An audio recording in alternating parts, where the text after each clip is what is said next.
मोहनलाल, घर से बाहर निकल। या तो मुझे मेरा कर्जा दे या फिर ये घर मुझे दे।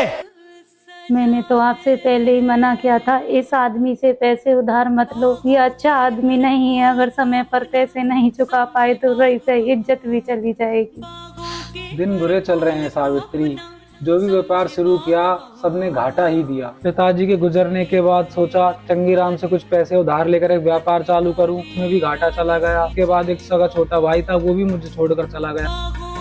अब ये वक्त से पहले पैसे मांग रहा है, तो बताओ इसको कहाँ से दूं अपने पैसे। बाहर निकल, तुझे पैसे देने ही पड़ेंगे। आज तो इसकी इतनी बेइज्जती करेंगे कि ये घर इसको अपने नाम कराना ही पड़ेगा।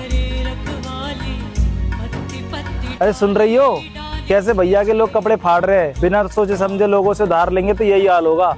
आज मैं बड़ा खुश हूँ। पूरे 1 लाख रुपए लाया था, 10 महीने हो गए, देने का नाम नहीं है। बाहर पूरा मोहल्ला खड़ा होकर हमारी हंसी उड़ा रहा होगा। हे भगवान, ये दिन दिखाने से पहले तो मुझे मौत ही दे दे तू। अरे तू बाहर आ रहा है या फिर मैं अंदर आऊँ? तू देखती जा आज क्या ड्रामा होता है। बड़े ही लाड साहब थे, मुझे थप्पड़ मारा था ना उन्होंने, तो आज उनके साथ में यही होगा।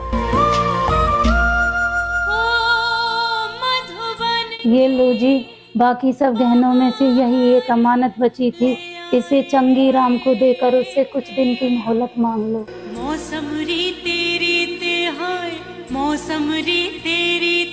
क्या हुआ, तुम खुश नहीं हो?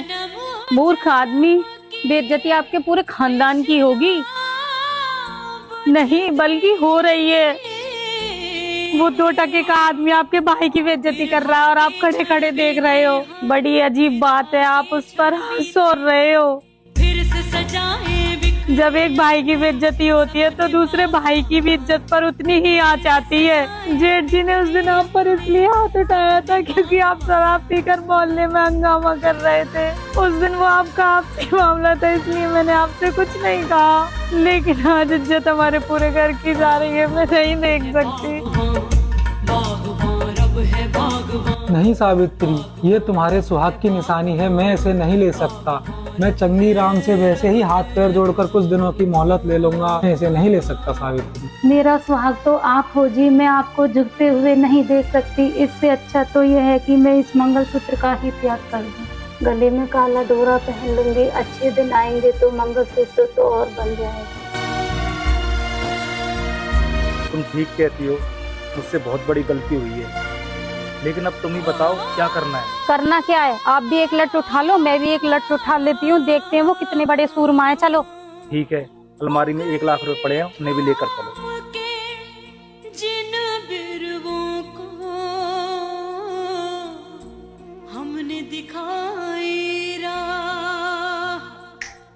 आज पूरे पैसे चाहिए, मूल भी और ब्याज भी।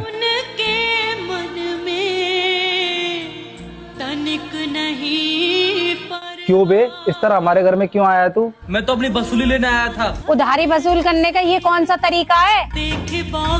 पैसे नहीं मिल रहे तो पुलिस लेकर आ, कोर्ट में जा। ये कौन सा तरीका है पैसे वसूल करने का? अरे 1 लाख रुपए के चक्कर में ये तो 15 लाख के घर पे कब्जा करने आ गया।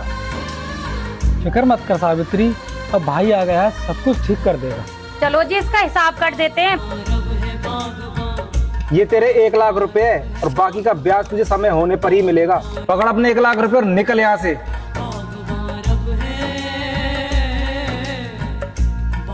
तेरा ये एहसान मैं जिंदगी भर नहीं भूलूंगा छोटे। मुझे माफ कर दो भैया, मुझे तो 3 साल पहले ही आ जाना चाहिए था जब आपका व्यापार डूब रहा था। मैं तो आज भी आपसे राजी नहीं था।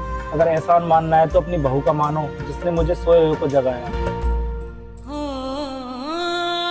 इसी ने ही मुझे बताया कि अकेले भाई की इज्जत नहीं, पूरे खानदान की इज्जत जा रही है।